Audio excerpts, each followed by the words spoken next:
Деньги и брак. Мы продолжаем проповедь сегодня. Откройте, пожалуйста, Притчи, 20 глава. Притчи, 20 глава. Мы будем читать 21 стих. Вы помните, о чем была проповедь? О чем мы продолжаем по воскресеньям проповедь?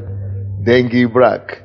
И не просто деньги и брак, а какие проблемы возникают в браке на почве денег. Мы прошли с вами 5 пунктов. Какие проблемы возникают в браке на почве денег. Кто мне скажет, какие они? Первое. Никто не помнит еще. Работа собирает супругу или супруга из дома. И проблема возникает, потому что не хватает сейчас любви, потому что жена или муж теперь прилеплены к работе вместе к жене супругой. Вторая проблема. Нерациональная трата денег, когда женщина или мужчина говорит, что вот у соседки есть такая пальто, у меня должна быть. И давит на друг друга, и возникают конфликты на этой почве. Третье, когда приоритетов нет в браке. Это плохо. Это значит неправильный приоритет. Что? Когда интересы различные, приоритеты и ценности разные. Так, какие еще? Когда эгоизм в браке, проблема тоже возникает. Еще последнее, что мы смотрели. Когда какой-то из супруг любит праздную жизнь, погулять и так далее, тогда возникает проблема. Сегодня давайте откроем это Притчи, 21 глава, или 20 глава, 21 стих. Притчи, 20 глава, 21 стих. Мы говорим, какие проблемы возникают в браке на почве денег. И чтобы у вас не было их. Не будет. Потому что вы слушаете слова Божьи, вы читаете по Библии. Но те, которые уже женились до Бога, нужно опять читать, чтобы все знали. Здесь Библия говорит нам, наследство поспешно захваченное, пускай закроют там двери, пожалуйста, я прошу. Группа порядка, закройте там двери. Наследство поспешно захваченное вначале не благословится впоследствии. Богатство или наследство поспешно захваченное не приобретено, но захвачено вначале.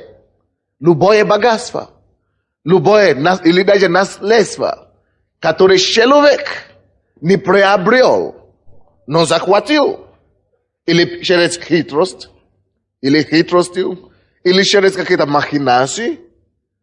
Он вначале, может быть, да, человек процветающий, человек богатый, состоятельный, но написано, впоследствии, что будет? Не благословляется впоследствии. Одна из проблем, которая возникает в семье на почве денег, возникает из-за нездорового желания какой-то из сторон, либо от мужа или жены, так, обогатиться быстро. Это желание быстрого обогащения. И это, в конце концов, всегда приводит любую семью к краху, катастрофу и к разрушению. Что я имею в виду? Когда нету дисциплины у жены или у мужа, и человек живет и питается надеждой как-то быстро где-то приобрести богатство, быстро где-то что-то выиграть. Может быть, вначале это действительно будет богатство. Написано, но богатство поспешно захвачено. Это вначале, может быть, она и богатство. Вначале, может быть, она и наследство. Но впоследствии не благословляется, в конце концов. То есть, если есть у кого-то из супруг желание обогащаться, быстро обогащаться, именно, везде такие есть люди. Из-за этого, это желание толкает людей на неправильные поступки. Что они делают? Желание быстрого обогащения толкает кого-то из супруг на игра в картах, на карты. А начинает играть в карты на деньги. Почему они это делают? Потому что они думают, я тут, там что-то выиграю. Может быть, действительно, вначале выигрывают. И действительно получается. А потом последствия не благословляются. И скажи мне, кто будет страдать? Семья. Это жена будет мучиться.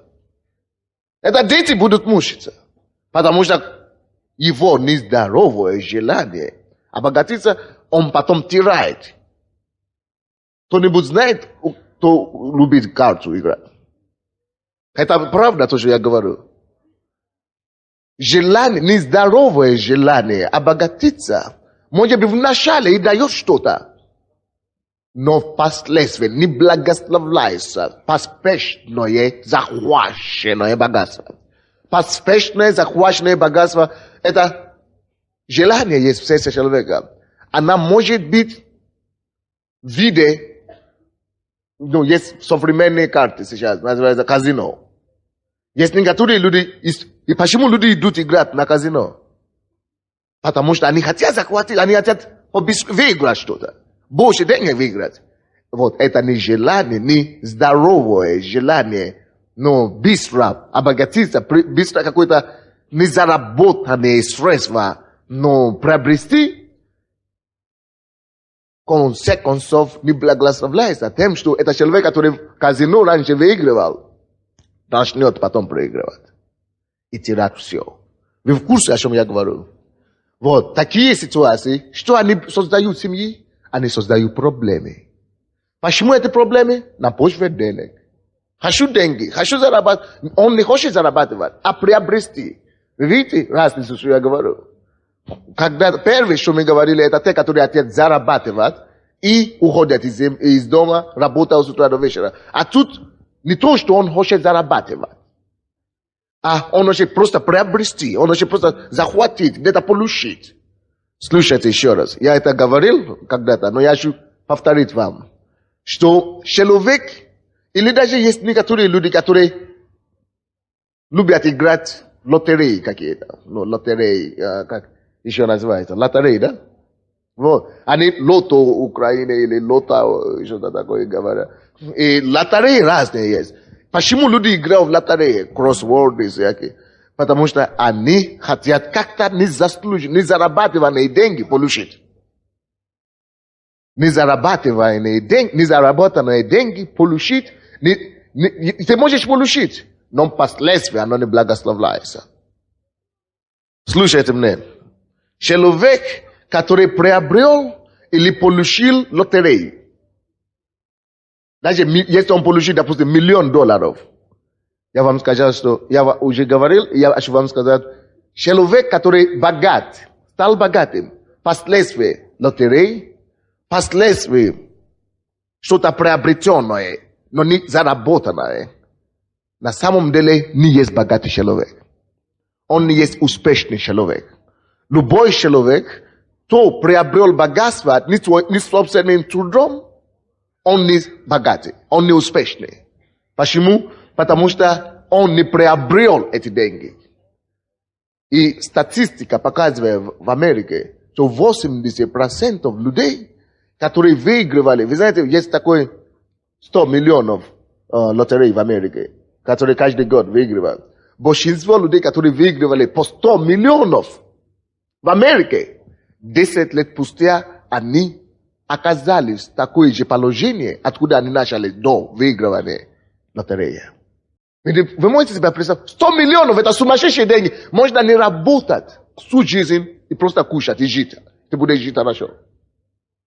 Но все равно 100 миллионов и через 10 лет у них не только нет этих 100 миллионов, они превратились обратно, откуда они начались. До выигрыша получается. Почему? Потому что приобретенное или захваченное богатство вначале, впоследствии, оно не благословляется. Если ты не зарабатывал эти деньги, я вам покажу почему. Почему захваченное быстрое богатство, оно не есть успех. Оно не есть богатство на самом деле. Потому что человек, который выиграл лотерею, или который выиграл казино, или карту, Он имеет деньги, но он не имеет навыки. Он не заработал эти деньги. Есть разница между успешным человеком и богатым человеком. Если ты успешный, значит, ты сам заработал свое богатство. Ты знаешь, как ты добил это богатство. Ты добился этого богатства. Ты знаешь, что тебя привело к этому богатству. Ты знаешь, как, если вдруг это богатство исчезнет, ты знаешь, как еще раз подняться по той же лестнице. Но люди, которые выиграли или выигрывают, или ждут какое-то приобретенное или захваченное богатство, они не знают лестницы. Они просто оказались там. И такие, это не есть истинный успех. Это не есть истинное достижение. В конце концов, такой человек теряет все. Вот, и когда если вы есть муж или жена, я хочу вам сказать, не ищите, не сейте свою жизнь в поисках какой-то счастливый очка, или, как мы говорим, счастливый палочку, или как мы... волшебную палочку. Не ищите, не посвятите свою жизнь искать волшебную палочку. Это может принести в начале какое-то богатство или наследство. Но впоследствии человек теряет все. Не благословляется. А потом кто будет мучиться? Жена, дети. Мы должны больше надеяться на Бога и искать заработать. Пускай Он даст нам возможность заработать. Пускай Он даст нам возможность приобрести сами. Но не просто захватить где-то. Вот это есть. Это даже в лучшем случае. Люди получают что-то. Но в большинстве случаев, когда у кого-то есть супруги в семье, есть желание вот такое приобрести, обогатиться внезапно. В большинстве случаев они вообще ничего не зарабатывают. Они теряют то, что даже было до того. Когда они играют на карте, казино, лото какой-то, или лотерей, они даже выносят из дома того, что даже было до того. Это что приводит к такому явлению нездоровое, желание богатиться, быстро обогатиться. Доверься Богу, что по твоим трудам, по твоему старанию Бог тебе поможет, даст тебе хорошую работу, даст тебе хорошую сделку, и ты сможешь заработать. Но если ты просто ищешь что-то без труда, без ничего, просто чтобы само по себе пришло, у тебя будут проблемы минимальные в семье. Я знаю, что прямо здесь, в этом зале, есть люди, которые могут подтвердить то, что я говорю. Когда вы, или ваш муж, или ваша жена занимались какими-то быстрыми делами и хорошо жили 2 года назад, 3 года назад, 5 лет назад, но теперь куда-то все это исчезло. Легкие деньги легко уходят. Деньги, которые человек не приобрел своим трудом, не заработал. Вы знаете, эти деньги имеют крылья. Они летают. Да, они исчезают куда-то. Поэтому, братья и сестры, когда мы женились, или когда ты выходишь замуж, как семья, просто договоритесь между собой. Мы будем работать, мы будем искать лицо Божье, мы будем стараться. А если Бог даст нам судьбу, да, но мы не будем носить это в себе, что вот я выиграю, что это становится уже проблема. И от этого будет страдать вся семья потом. Вот еще одна причина, еще одна проблема, которая возникает на почве денег дома. Кто знаком с чем то, что я говорю? Кто знает это по личному опыту, или по опыту семейного, или родственников? Серьезно, я говорю вам, это реальность. Легкие деньги легко уходят. Но если ты заработал, Бог строит ограду.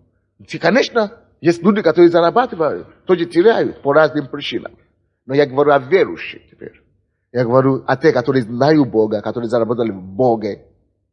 Если в миру, конечно, там миллион проклятий есть. Заработал, не заработал. Но в этом случае проблема бывает в семьях. когда человек ищет легкие деньги, казино, карты и так далее.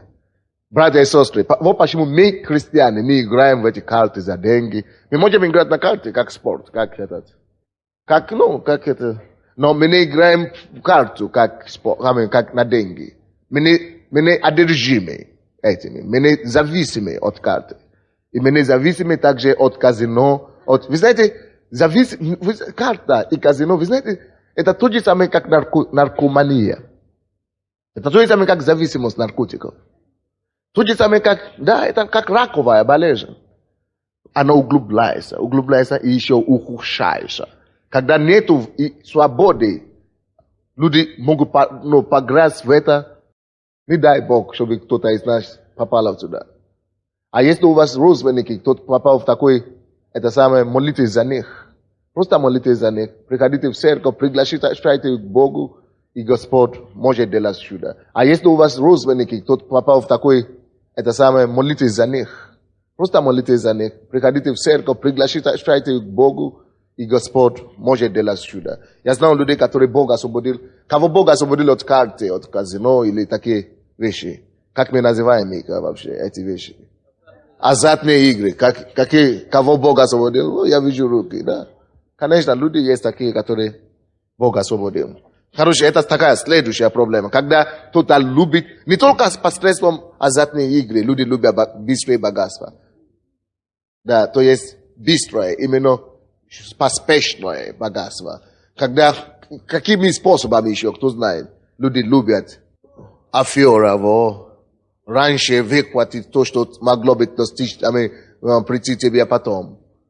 Афера, рэкет, воровство. То есть это все есть способы быстрого, нездорового, быстрого обогащения, которые последствия, Библия говорит, не благословляются. Вы не представляете, я знаю людей, которые приходят ко мне в офис, молитесь. Почему?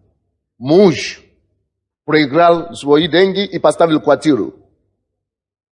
Еще даже не самое страшное. Люди приходят ко мне. О, Боже мой. Даже страшно сказать. Проиграл свою квартиру, все свои деньги. Проиграл свою, или проиграл, это слово. Именно казино, проиграл называется. Вот. Проиграл свои деньги, проиграл свои золото и взял золото жены, проиграл все, взял сертификат на свою квартиру и положил на карту. Проиграл квартиру. Но это даже еще не самое страшное. Пошел к маме, взял доверенность на квартиру, переписал на него незаконно, то есть хитростью от мамы, получил доверенность на квартиру, проиграл квартиру мама. Мама в 70 год на улице приходит, а он исчезает. У меня такое случай не одно, не два. Даже матери на улице это самое выгнали. Потому что нездоровое. Ни семьи не стало. Ни жены не стало. Ни детей не стало. Даже родная мать стала бомжей. Это потому что он хотел быстро обогатиться захваченное богатство. То есть, получить незаработано, незаслуженно. Вот к чему это приводит. Откройте еще одно местописание. 28 глава притчи. 28 глава. 28 глава притчи. 20-22 стихи. 20-22 стихи. Верный человек богат благословениями. Верный человек. Что такое верный человек? Человек, который не обманывает себя, что я где-то захвачу богатство, где-то получу, он верный. Он знает, что я заработаю своими трудами. Я сам буду работать. Я постараюсь. Он верный. Показывает верность самому себе. Показывает верность на своей работе. Показывает верность своей жене или своему мужу. Вот такой человек написано, он богат благословениями. Слушай, очень часто люди в миру пренебрегают верных людей. Люди думают, что верные люди это слабые люди. Честный человек это слабый человек. Кто он такой? Он слабый. Вы ходите в церковь, вы не курите, вы не пьете, потому что вы слабые. Попробуй самому не пить, не курить. Тогда мы увидим, кто слабый и кто сильный. Жить честно – это не участь слабых людей. Жить честно и быть верным – это только порядочные, сильные духом люди могут вот так жить.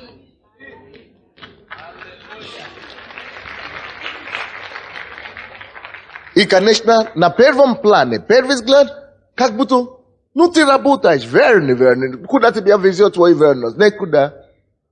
Но последствия, если ты живешь с Богом, написано, верный человек, богат благословениями. Бог позаботится об этом.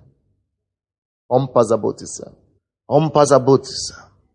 Какая бы ни была нужда, какая бы ни была нехватка в начале, это именно последствие будет благословение.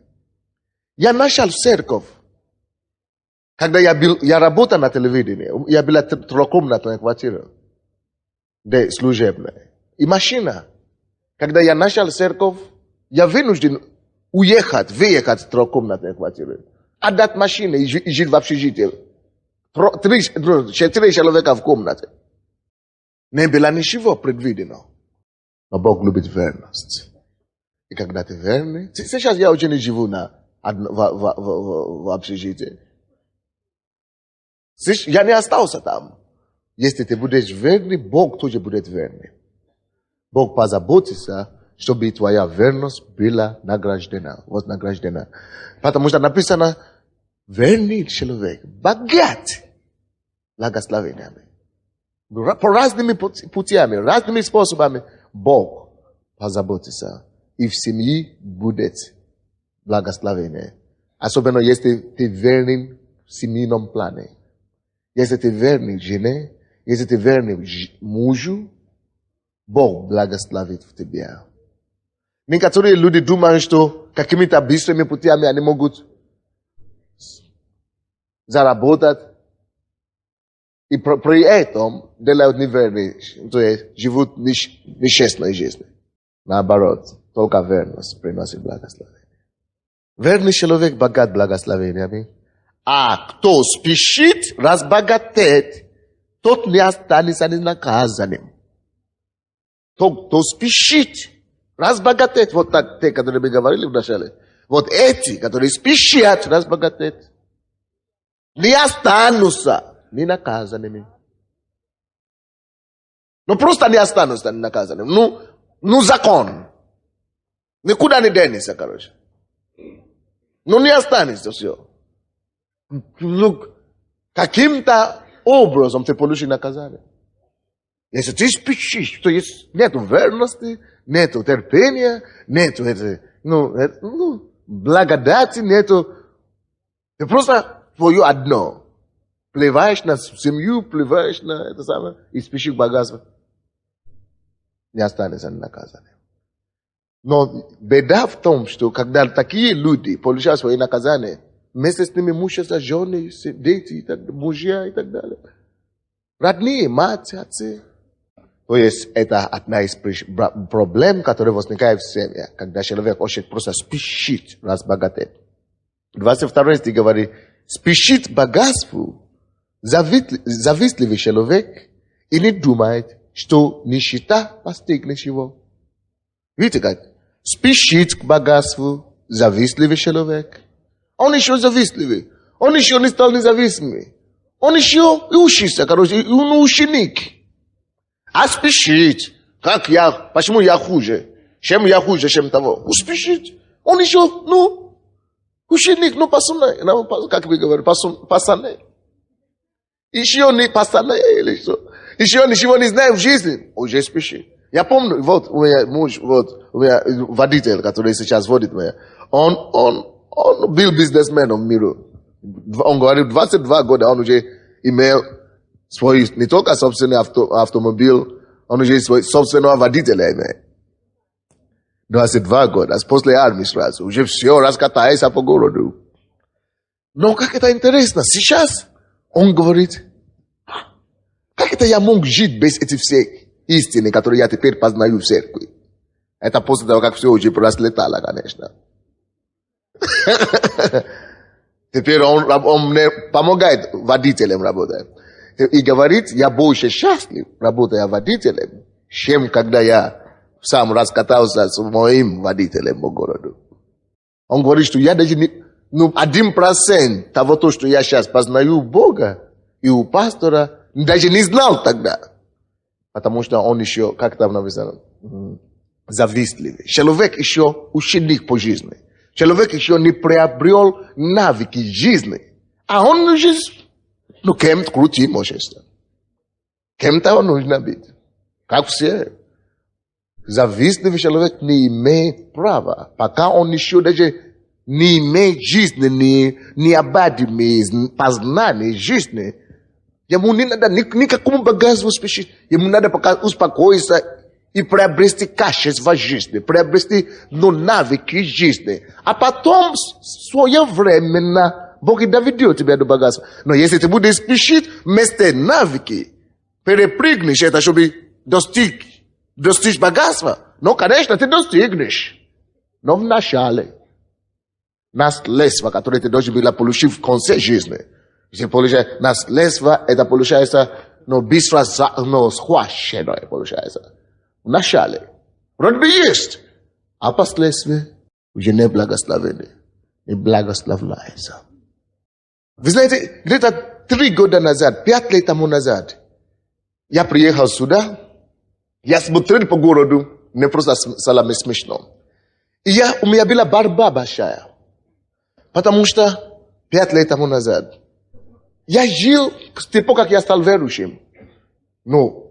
Я стараюсь жить христианно чисто. И я знал людей, которые вместе со мной учились. Студенты, африканцы и другие иностранцы. Они делали бизнес. Когда еще была спекуляция, называлась это. Они возили джинсы, возили все. И все хорошо жили. Хорошо. Это я уже смирился с этим. А потом получилась свобода, да? Теперь все могут торговать, все могут сделать бизнес. А я даже ручку не продавал, ничего никогда не... Я просто говорю, если это незаконно, если закон, мы знаем, что в свободной стране это нормально, это не спекуляция, это бизнес. Но тут говорили, что спекуляция, что поделать? Я как верующий говорю, нет, не буду нарушить закон. Я жил хуже всех. А потом свобода пришла. Я закончил университет. Я думал, Господь, я получил хорошую работу. Слава тебе, Господь. Я думал, я вообще уеду домой, буду зарабатывать. У меня было приглашение в Союз журналистов в Швейцарии работать. Но я не мог поехать, потому что Бог мне сказал, ты будешь здесь миссионером. Хорошо, миссионером. Теперь я живу в общежитии. И в это время как раз развелось какая-то волна молодежь. 20-летний, 18-летний, 21, 22, 25, 24. BMW, Mercedes, какие-то иномарки. И все катались по городу. Вы помните, 5 лет тому назад все ракетиры такие, бритые голове, куцкие, кожаные. Все ходили вот так. И тогда у меня были какие-то вопросы. Я говорю, Бог. Ты Бог, где ты? Я уже 10-й год. Никого не обманывал. Никого не лгу, никому не лгу, ничего не... Живу так, как ты хочешь. А эти ребята, откуда-то они появились. Вообще их не было видно. И они наслаждаются всяким медом и молоком земли. Такое впечатление по-человечески. Это не по-библейски, то, что я говорю сейчас. Человечески, ты не можешь скрыть, что это было, Я был верующим, но с другой стороны, такие мысли посещали меня. Но я утешал себя всякий раз, когда я читал Библию. Библия, не завидуй богатого, или злого, или несчастливого, когда он обогащается. Не завидуй его. Я говорю, хорошо, а мне так что?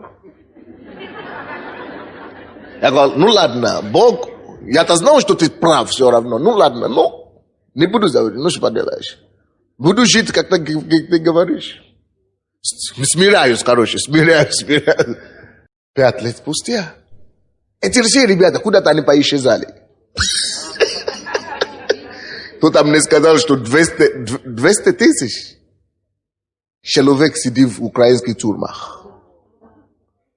Все поколения, которые раскатались по городу, половина из них сидят теперь. А кого-то вообще убили. Наверное, больше половины вообще убили. И кто-то мне сказал, что пастор, остальные они здесь в церкви.